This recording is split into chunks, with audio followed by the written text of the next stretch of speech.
सुखदं केवलं ज्ञानमूर्तिं द्वन्द्वातीतं गगनसदृशं तत्त्वमस्यादिलक्ष्यम् एकं नित्यं विमलमचलं सर्वदी साक्षिभूतं भावातीतं त्रिगुणरहितं सद्गुरुं तं नमामि।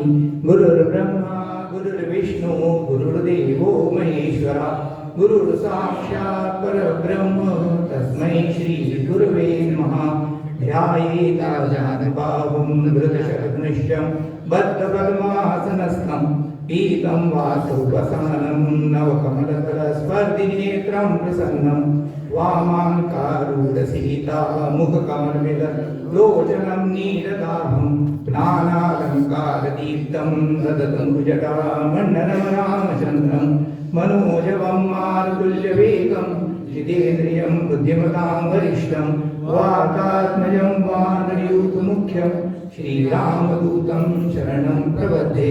दयाचालनी जन्मनामार्थसाला दयाने सदा वासनामार्थखेला दयाचामुखी सर्वदा नाम कीर्ति नमस्कारया ब्रह्मचैतन्यमूर्ति। राजाधिराज रामचंद्र भगवान की जय, महारुद्र हनुमान की जय, नाम योगी दत्तात्रेय महाराज की जय। मेरे को बोला गया था कि ऊपर बैठने के लिए, पर मैं आपको बताऊं जीवन का एक सत्य बता रहा हूं आपको।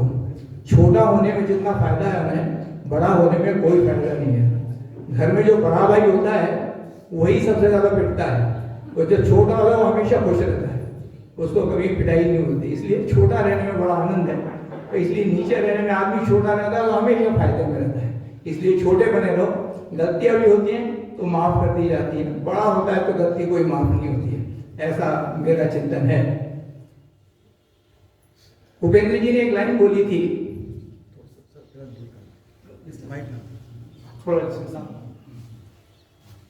कि अपना चिंतन और चिंता दो चीजें हैं।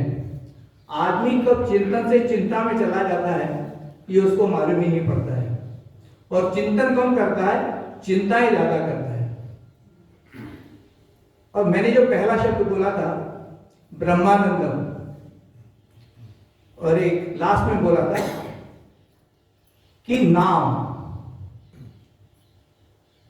जितने भी संत हुए, चाहे वो पंजाब के हों, चाहे वो महाराष्ट्र के हों, चाहे वो मुसलमानों के हों, सब एक ही बात कहते हैं कि आप हमेशा खुश रहिए, चिंता मत करिए। कोई संत ये नहीं बोलता कि आप हमेशा दुखी रहिए। मैंने आज तक नहीं सुना किसी को कि जो बोले कि आप यार दुखी रहा करो, पर होता उल्टा है। हम हमेशा दुखी रहने की कोशिश करते हैं, हम खुश रहने की कोशिश ही नहीं करते हैं। हम मौका ढूंढते रहते हैं कि कहाँ हमको दुखी होना है। मैं एक बहुत सिंपल सा उदाहरण देता हूं आपको कि मेरे मित्र ने कोई अच्छी शर्ट पहनी है तो मैं उसकी शर्ट देख के दुखी हो जाता हूँ, यार देखो इसकी इतनी शर्ट दुखी है।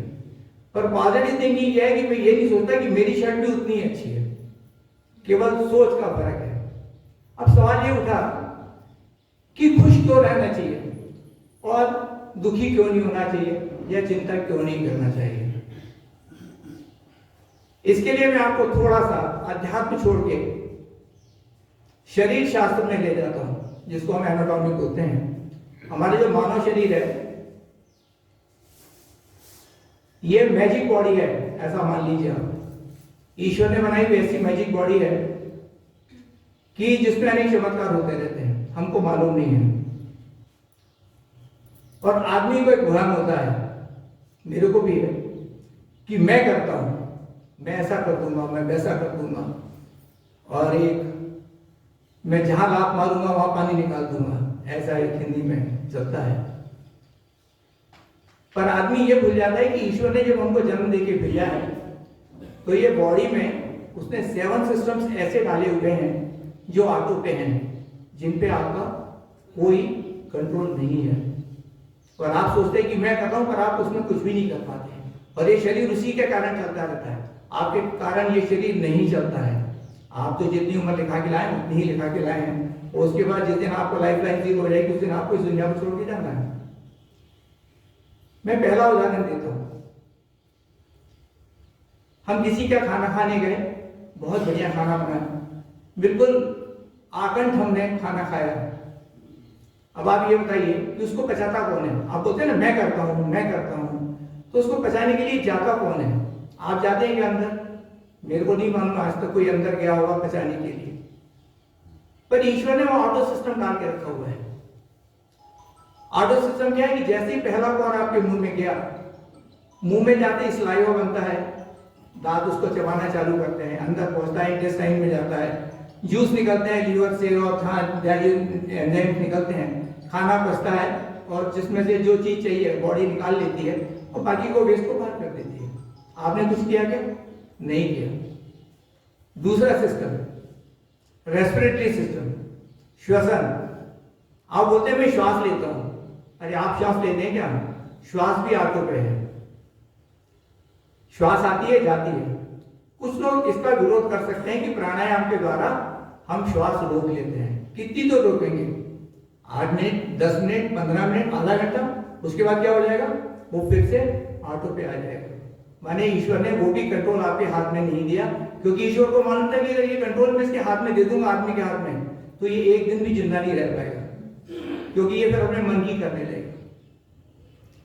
तीसरा सिस्टम ब्लड सर्कुलेशन सिस्टम, वो भी ऑटो पे है। हार्ट का काम है पंप करना, हार्ट पंप करता है, अलग जगह जाता है, अलग अलग जाके वो अपनी जो भी उसको फंक्शन है वो करके और वापस ब्लड हार्ट में आता है और फिर वापस चल देता है, और उसी कारण आपको जो एनर्जी मिलती है, जो भी मिलता है, सब उसी कारण मिलता है। उस पर भी आपका कोई कंट्रोल नहीं है।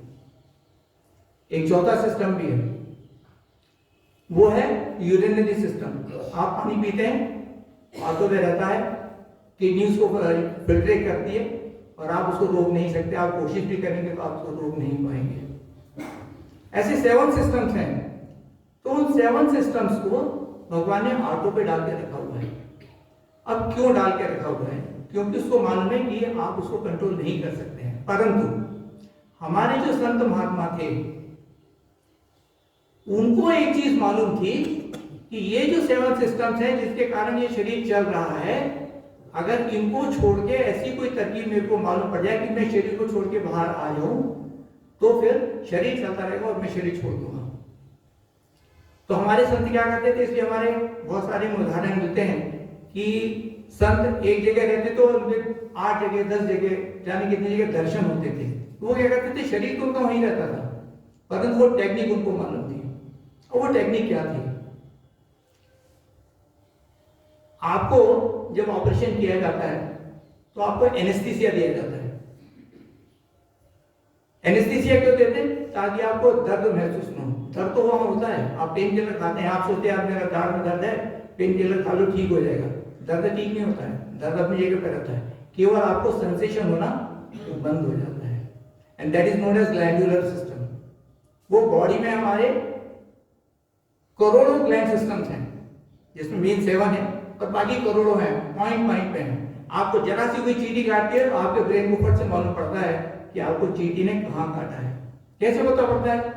वो ग्लैंड एक्टिवेट होता है, और वो ग्लैंड एक्टिवेट होकर ब्रेन को सिग्नल देता है, और स्पीड इतनी ज्यादा होती है उसकी कि आपको पता नहीं पड़ता और आपको मालूम पड़ जाता है।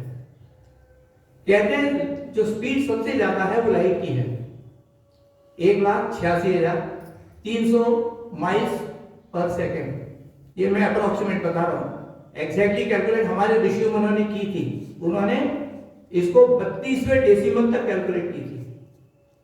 उस जमाने में जब हम बोलते थे कि हमारे भारतीयों को कुछ नहीं मालूम, उन्होंने 32वें डेसिमल तक उसकी कैलकुलेशन की थी। और वो लाइट की स्पीड स्थिरांक मानी जाती है। स्थिरांक मतलब वो कभी चेंज नहीं होती है। साउंड की स्पीड चेंज हो सकती है, परंतु लाइट की स्पीड चेंज नहीं होती है। उससे भी फास्ट हमारा सिस्टम चलता है। तो आप सोचिए कितना फास्ट सिग्नल चलता होगा।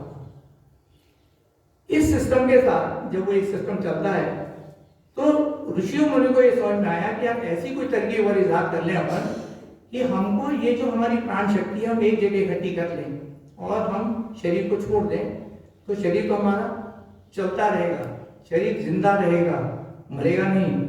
केवल ये कि मैं शरीर को छोड़ के बाहर आ जाऊंगा। जब आप एनेस्थीसिया में रहते हैं तो आप क्या करते हैं? आपको मालूम रहता है कि आप कहाँ हैं, आप कहीं नहीं रहते हैं, आप वहीं रहते हैं, परंतु आपका शरीर चलता रहता है। शरीर को कुछ नहीं होता है, शरीर ऑटो के ऊपर चलता रहता है। उन्होंने ऐसा किया क्यों? उन्होंने, उनको एक टेक्निक मालूम थी कि हमने को ऐसा करना चाहिए। क्या था कि ईश्वर ने जब हमको भेजा इस दुनिया में तो दो चीजें देके भेजे हमको, और सबको देके भेजे हैं, 0 to infinity, चाहे कोई भी हो, वो स्त्री हो पुरुष हो कोई भी हो। ईश्वर ने दो चीजें देके हमको भेजी हैं, एक है विष और एक है अमृत। हर एक की बॉडी में है, विष भी है हमारी बॉडी में और हमारी बॉडी में अमृत भी है। और उन्होंने चॉइस आपको दे दी है कि आप इसमें से विष लेना चाहते हैं या अमृत लेना चाहते हैं। आपकी इच्छा है तो आप अमृत ले लीजिए, आपकी इच्छा है आप विष ले लीजिए। चॉइस आपको दी हुई है, ये चॉइस आपके पास है, ये ऑटो पे नहीं है, ये चीज उसने ऑटो पे नहीं डाली। और इसको हम क्या बोलते हैं? विवेक और बुद्धि। विवेक आपके पास है, बुद्धि आपके पास है, निर्णय आपको लेना है। जब निर्णय आपको लेना है तो आप निर्णय ले सकते हैं कि यार मुझे क्या रहना है। और यहीं से बात शुरू होती है कि हमको खुश रहना है या दुखी रहना है। दुखी रहना है तो क्या नुकसान होता है शरीर को? चिंता करने से क्या नुकसान होता है? और अगर हम खुश रहेंगे, उसके बाद मैं कहूंगा कि नाम से क्या होता है। अब जब हम दुखी होते हैं या हम चिंता करते हैं तो हमारे शरीर में बहुत सारे केमिकल्स हैं। ऐसा कहते हैं ना, जो पिंड में हो ब्रह्मांड में, जो ब्रह्मांड में वो पिंड में है। जितने केमिकल, जितने तत्व इस ब्रह्मांड में जितने, वो हमारे शरीर में ही मौजूद है। जब हम चिंता करते हैं, हम जब दुखी होते हैं तो क्या होता है? हमारे ब्रेन से एक हार्मोन सेग्रीगेट होता है, उसका नाम है एड्रेनल। वो शरीर को सबसे ज्यादा नुकसान पहुंचाता है। आपको जो बीपी है, आपको जो डायबिटीज है और भी अनेक तरह की बीमारियां हैं, ये आप फिर वहां से परचेज करना चालू करते हैं। ये जो विष है वो आप लेना चालू करते हैं, और जब वो विष प्राप्त करते हैं तो आपको ये सारी बीमारियां शुरू हो जाती है। अभी जैसे कोरोना काल चल रहा है, हम सब लोग चिंतित हैं, कोरोना तो नहीं हो जाएगा, कोरोना तो नहीं हो जाएगा। और आपको एक मजेदार बताऊं मैं, कोई भी बीमारी डायरेक्ट आपके शरीर में नहीं आती है। पहले आप उसका चिंतन करते हैं, और जब चिंतन करते हैं तो वो आपके शरीर में आ जाती है, क्योंकि आप उसको इन्विटेशन देते हैं, आप इनडायरेक्टली उसको इन्वाइट कर रहे हैं। जब आप चिंतन कर रहे हैं तो उसे इन्वाइट कर रहे हैं आप उसको, और जब आप इन्वाइट करते हैं तो आपके शरीर में आ जाती है। इसलिए चिंतन न करें कि यार मेरे को कोरोना हो जाएगा, मेरे को कोरोना, उसको कोरोना हो गया। इसलिए संत हमेशा ये कहते हैं कि यार कोरोना की बात मत करो, है ना, अच्छी बात करो। क्योंकि आप जब कोरोना के बारे में सोचोगे तो आप कोरोना को इन्वाइट कर रहे हो। आप जब मंदिर में आते हैं तो कोरोना की बात होती है क्या? नहीं होती है। हाँ, कोई कोरोना की बात नहीं होती है, परंतु हम क्या करते हैं? जैसे ही बाहर निकले, उसको ऐसा हो गया था, उसको ऐसा हो गया था, उसको हम क्या करें? इन्विटेशन दे रहे हैं। तो हमने चिंता करके, हमने वो जो हमारा विष है, हमने उसको बुलाना चालू कर दिया। हमारे जो हार्मोन्स है, जो खराब हार्मोन्स है, वो सेग्रीगेट होना चालू हो गए। अब हम जब खुश हैं, हम जब हमेशा खुश रहते हैं, तो खुश रहने से क्या होता है कि जो अच्छे हार्मोन्स हैं वो सेग्रीगेट होना चालू होते हैं। और जब वो अच्छे हार्मोन सेग्रीगेट होते हैं तो आपका शरीर स्वस्थ रहता है, आपको किसी तरह की बीमारी नहीं होती है, और आपको कोई बीपी, डायबिटीज या और तरह की बीमारी कोई नहीं होती है।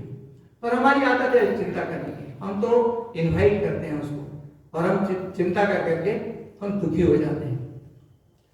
अभी चूंकि कल गुरु नानक जयंती है, तो मेरे को एक गुरु नानक जी का प्रसंग याद आया। गुरु नानक जी जब थे तो उस टाइम जो मुस्लिम शासक था बाबर, उसने उनको कैद कर लिया था। और कहते हैं कि वो उस टाइम जितने हिंदू थे उनसे वो बेगारी करवाता था।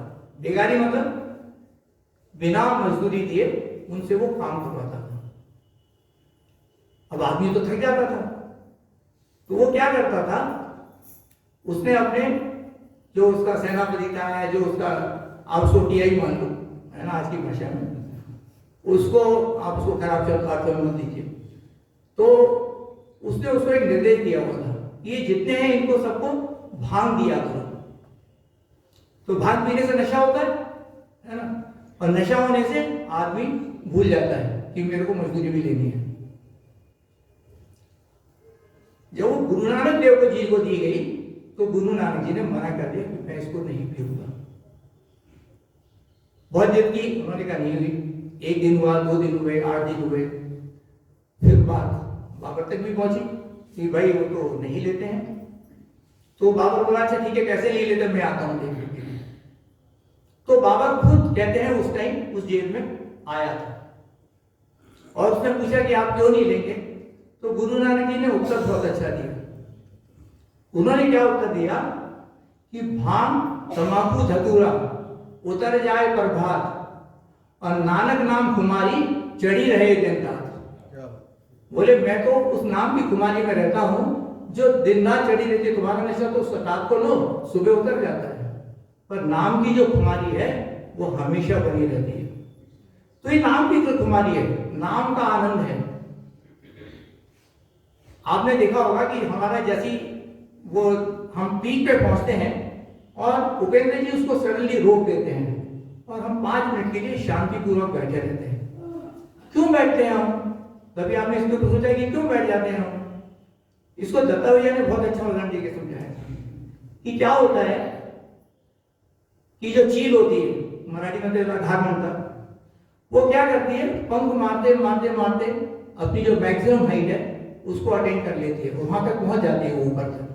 और फिर वो क्या करती है, वहां पहुंच के वो अपने दोनों पंख फैला देती है और उस पंख फैला के वो कम से कम 8 या 10 राउंड उसी का आनंद लेती रहती है, उस हाइट का आनंद लेती रहती है।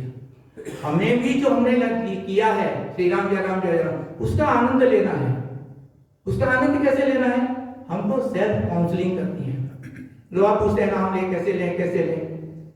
बड़ी सिंपल टेक्निक जो मैंने सीखी और जो मैं करता हूं, जो मैं खुद करता हूं वो बता रहा हूं।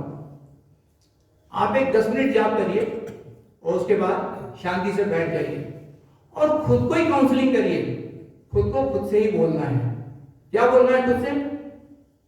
आज रवि बहुत आनंद आ रहा है नाम में, आज खूब आनंद मिल रहा है, काय आनंद मिल रहा है। अपने को सेल्फ काउंसलिंग करनी है, खुद को ही बोलना है। जब आप खुद को सेल्फ काउंसलिंग करेंगे तो आपको वाकई में आनंद आने लगेगा। आप सेल्फ काउंसलिंग करके तो देखिए, आप सेल्फ काउंसलिंग करिए, इसको बोलते हैं सेल्फ काउंसलिंग। और इसका एक दूसरा उदाहरण उन्होंने बहुत अच्छा दिया था कि क्या था कि एक सज्जन एक ट्रैम्बुलेटर में, इसको बाबा गाड़ी बोलते हैं, उसमें उनका 3-4 महीने का बच्चा होगा, उसको वो ले जा रहे थे और बोलते जा रहे थे, रवि शांत रहा, रवि शांत रहो, रवि शांत रहो, रो मती, रवि शांत रहो। एक पीछे उनके सज्जन चल रहे थे, उन्होंने कहा यार बच्चा तो बहुत छोटा, उसको क्या समझ में आएगा कि शांत रहो मत रो। तो उनसे जब नहीं रहा गया तो उन्होंने जाके पूछा वो जो बच्चा छोटा है उसको क्या समझ में आ रहा है, उसका नाम रवि, आप बोल रहे हो कि रवि शांत रहो शांत रहो। तो उस सज्जन ने क्या जवाब दिया, वो बोले मैं उस बच्चे को नहीं बोल रहा हूं, मैं खुद को बोल रहा हूं कि आप शांत रहो, उस बच्चे को रोना है रोने दो, परंतु आप शांति बनाए रखो। तो बोले मैं शांति बनाए रखूं, जब मैं शांत बना रहूंगा तो बच्चा अपने आप शांत हो जाएगा। जब मैं शांत रहूंगा तो क्या हो जाएगा, मेरे को जो अच्छे केमिकल्स हैं वो मेरे को अपने आप मिलने लगेंगे और मेरे को मेरी बॉडी अपने आप रिपेयर होने लगेगी। एक और मैं बात बताऊं कि आप जो दवाइयां लेते हैं, ये जो कुछ करते हैं, वो दवाई से आपको कुछ नहीं होता है। दवाइयां केवल हेल्प करती हैं आपको कि बाहर का कोई इन्फेक्शन नहीं आए। रिपेयर तो बॉडी ही करती है, रिपेयर शरीर ही करता है और कोई चीज नहीं रिपेयर करती है। आपको जब स्टिचेस लगाए जाते हैं तो स्टिचेस तो केवल इसलिए लगाए जाते हैं वो चीज जुड़ जाए, स्टिचेस नहीं जोड़ते हैं, बॉडी जोड़ती है। तो ये आपके हाथ में है कि आप कितनी जल्दी ठीक होना चाहते हैं, आप कितना ज्यादा अमृत देना चाहते हैं और कितना ज्यादा जहर पीना चाहते हैं। दोनों चीजें आपके हाथ में है। उतनी स्वतंत्रता ईश्वर ने आपको दे रखी है और नाम में रहिए, नाम का आनंद लीजिए। और चूंकि गुरु पर्व है और उसको प्रकाश पर्व भी बोलते हैं, तो मेरे समझ में आएगी यार इसको प्रकाश पर्व क्यों बोलते हैं भाई। कल का जो है उसका प्रकाश पर्व क्या होता है। तो गुरु मतलब कौन, जो अंधकार को दूर करे। अंधकार को दूर करे मतलब कौन, प्रकाश दूर करता है। तो जो अंधकार को दूर करे इसलिए प्रकाश पर्व, और वो चूंकि सिखों के पहले गुरु थे इसलिए उसको प्रकाश पर्व के नाम से मनाते हैं। और आप एक बात देखिए, फिजिक्स में लाइट पढ़ाते हैं कभी डार्कनेस नहीं पढ़ाई जाती। कभी कोई बोलता है कि अभी का डार्कनेस का चैप्टर है, लाइट का चैप्टर है, कभी नहीं होता डार्क का चैप्टर। हीट का चैप्टर है, कोई बोलता है क्या कोल्ड का चैप्टर है, कोल्ड का कोई चैप्टर नहीं होता, हीट का चैप्टर होता है। तो ये हमारे हाथ में है कि वो अंधकार को बोला, प्रकाश को बोला नहीं, तूने कभी अंधकार को देखा है क्या? तो जहां प्रकाश रहेगा वो अंधकार कैसे हो सकता है? उसने कहा मैंने अंधकार को देखा ही नहीं है। तो जहां आनंद है, अगर हम आनंद में रहेंगे और किसी आनंद या किसी को पूछे कि यार तेरे को कोई दुख मालूम है क्या, तो बोला यार मुझे तो नहीं मालूम, क्योंकि मैं तो हमेशा खुश रहता हूँ, हर परिस्थिति में खुश रहता हूँ, हर समय खुश रहता हूँ। केवल खुश रहना और आनंद में रहना ये हमारे हाथ में है। अब ये हमारे हाथ में है कि हम कितना आनंद में रहना चाहते हैं और कितना आनंद में नहीं रहना चाहते। ये भी छूट आपको ईश्वर ने दे रखी है। कैसे दे रखी है भाई? आपको छूट लेके रखी मतलब क्या है? तो एक सवाल मैंने एक बार पूछा था एक से, उन्होंने बहुत सुंदर उत्तर दिया। बोले क्या है, एक किसान है, उसके पास एक गाय है, और वो कैसी गाय है, वो सींग मारती है सबको, कोई उसके पास जा नहीं सकता। एक किसान को मालूम है। तो किसान क्या करता है, उसके गले में एक रस्सी बांध के रखता है, और जब रस्सी बांध के रखता है तो रस्सी इतनी छोटी रखता है कि केवल वो ही जाता है और कोई नहीं जाता है। फिर थोड़े देर बाद उस गाय को समझ में आता है कि यार मेरे को थोड़ा सा अपने को सुधार लाना है, तो वो थोड़ा सुधार लाती है। किसान को समझ में आता है, वो रस्सी बड़ी कर देता है, फिर थोड़ी देर और बड़ी कर देता है, थोड़ी देर और बड़ी कर देता है, और एक समय ऐसा आता है कि वो रस्सी खोल देता है। ईश्वर भी हमारे साथ यही करता है। ईश्वर भी आपकी नकेल खींच के रखता है और देखता रहता है कि आप कितने उद्यम करते हैं, और जब उसको समझ में आता है कि आप उद्यम नहीं करने वाले, तो आपको फिर पूरी छूट दे देता है। छूट लेना न लेना मेरे हाथ में है, मैं क्या चाहता हूँ क्या नहीं चाहता हूँ, ये पूरी छूट हमारे हाथ में है। केवल ये है हम क्या चाहते हैं क्या नहीं चाहते हैं, ये हमारे हाथ में है। इस पर हम जरूर मतलब चिंतन क्या करें कि हम क्या चाहते हैं, हम वाकई में खुश रहना चाहते हैं या नहीं रहना चाहते हैं, या हम केवल दुखी रहना चाहते हैं। एक बात और भी है, उनको क्रोध बहुत जल्दी आ जाता है ना, गुस्सा बहुत जल्दी आ जाता है। किसी ने कहा कुछ बोला क्रोध आ जाता है। क्यों आ जाता है क्रोध भाई, आपको गुस्सा क्यों आ जाता है? क्रोध आने का कारण एक ही है, क्रोध आने का कारण है हमारे मन जैसा न होना। मैं उसका एक प्रत्यक्ष उदाहरण बताऊं। अभी ये पीछे मेरी जो कुर्सी रखी हुई है या जो व्यासपीठ रखी हुई है, सपोज मेरे को एक वहम होता यार मैं तो बहुत बड़ा प्रवचनकार हूं और मेरे लिए यहाँ व्यासपीठ या कुछ सिंहासन जैसी कुछ चीज होनी चाहिए थी, और सपोज वो नहीं होती यहाँ पे, एक कल्पना करिए, तो क्या हो जाता? मेरे को तुरंत गुस्सा आ जाता। मतलब क्या हुआ? गुस्सा करने के लिए कोई कारण नहीं था, पर मेरा अभिमान, मेरे को लगने वाली चीजें, ये सब ही मेरे क्रोध का कारण। जहां क्रोध आया, ऐसा बाबा बेलसरे बोलते हैं कि क्रोध जो है वो अग्नि के समान है, आपकी सारी साधना को एक पल में जला के भस्म कर देता है। आपने कितना भी नाम स्मरण किया होगा, आपने कितना भी कुछ किया होगा, पर अगर आपको गुस्सा आ गया तो वो आपका सब खत्म हो जाएगा। वो खत्म क्यों हो जाएगा? क्योंकि आपने बॉडी में से क्या ले लिया है? आपने बॉडी में से पूरा टॉक्सिक ले लिया है, पूरा जहर ले लिया है। तो हम कोशिश करें कि हम खुश रहें, आनंद में रहें। मेरे को आज बोला गया था, मैं बोलने वाला कुछ और था और मैं बोल कुछ और गया, क्योंकि दोपहर में मेरे को ओपन जी का फोन आया था कि गुरु नानक जी पे बोलना है, और मेरे को चूंकि गुरु नानक जी के बारे में मैंने बहुत कुछ पढ़ा हुआ नहीं था, तो मैं भी सोचा कि यार मैं इसको कैसे करूं। फिर मैंने गूगल पर से सर्च करके कुछ पढ़ के निकाला, पर क्या है, भाषा का अंतर होता है।